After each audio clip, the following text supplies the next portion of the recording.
Hello students, so this video is for class 5 social science. So today we're going to discuss with the 6th chapter, that is Democratic Republic of Congo. So in this chapter we're going to discuss about the locations, climate, vegetations, then life of the people, economy, etc. about the Congo, right? So let's start. So I think all of you must be aware that your second largest continent of the world is Africa, and your third largest country of Africa is your Congo, right? So earlier it was named as Zaire, and now it has been named as Democratic Republic of Congo. Okay, and your capital of Congo is Kinshasa. Okay, that is the capital of your Congo, right? So if you talk about the location, then it lies to the center part of the equator. Okay, then it shares it has been surrounded by the 9 countries. In the northern part you're going to find Central Republic of Africa and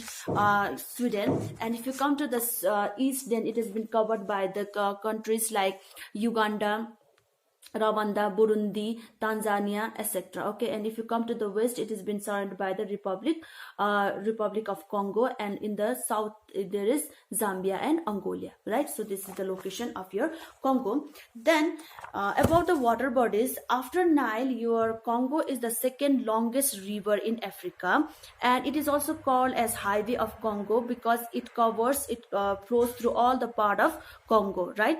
And if you see the eastern part of your Congo, then you're going to find some of the major lakes are also situated, like your Albert, Kivu,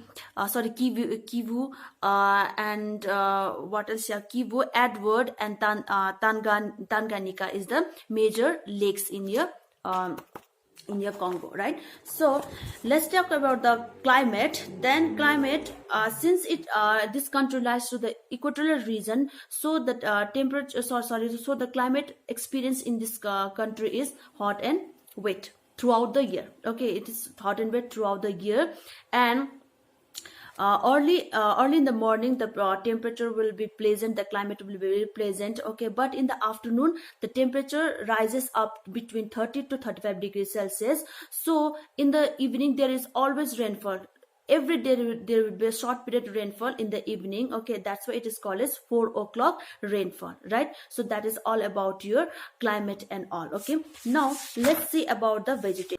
If you talk about the vegetations, then most of DR Congo region is been covered by your rainforest. Okay, and in rainforest what happens, the trees are thick. Okay, are thick and tall at the top, and due to this thickness they will not allow the light to penetrate inside the forest areas, right? And due to which what happens, various dense creeper and dense shrubs are grown in the ground areas, right?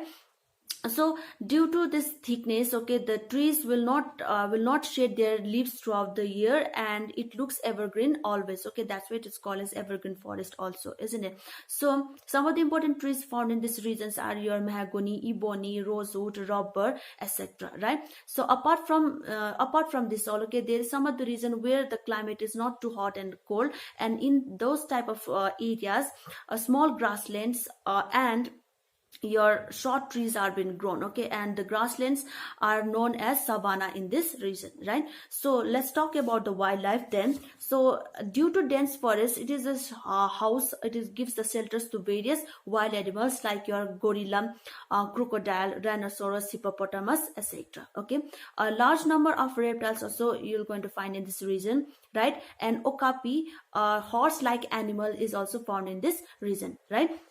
So now about the economy in this area. Okay, so here the main occupation of the people is your agriculture. Okay, most of the people in this region practice the primitive type of agriculture, that is your shifting cultivation. Okay, so most of the forest land has been cleared to grow the various crops, right? So staple crop of this area is your cassava. Okay, cassava is the staple crop, and apart from this other important crops are grown like your rice, maize, sugarcane, etc. Okay, and your cash crops are like your coca, coffee, tobacco, rubber, etc. Okay, which are being exported in a large number, right? So this area is also a house. Okay, it is a huge granary of minerals also. Okay, got it? Like some of the minerals you'll find in these regions are your gold, diamond, cobalt, etc. Okay, and cobalt and what your cobalt and diamond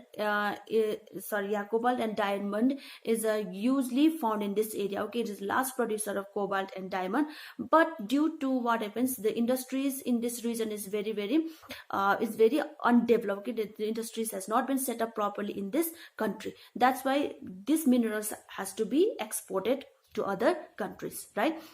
So now let's talk about the transport and all.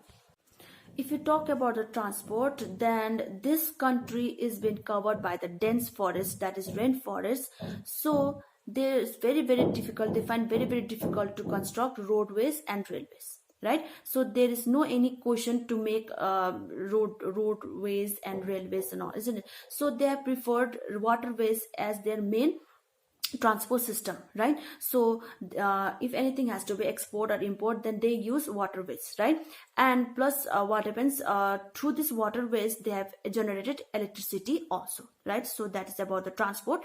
Then about the lifestyle or the life of a people in Congo, this country is very less populated country with only 80 million people living in this country, right? So here your Bantu tribe is the largely populated a tribe, okay, which are been featured with the tall height, and plus they have got the curly hairs, right? And apart from them, there is another tribe that is called as Pygmies tribes, who lives in dense forest. They are very short people, okay, they are very short height people, less than 5 feet, right? So these Pygmies people, they makes huts and huts with bamboos and leaves and all, and they prefer to enjoy a primitive lifestyle, that is dancing and singing and all. Okay, so that is the people of your people of your Congo and all. Okay, so that so Congo is developing very rapidly, okay, very fast, but still there is long way to go, right? So that comes to the end of your chapter. So hope you're going to do the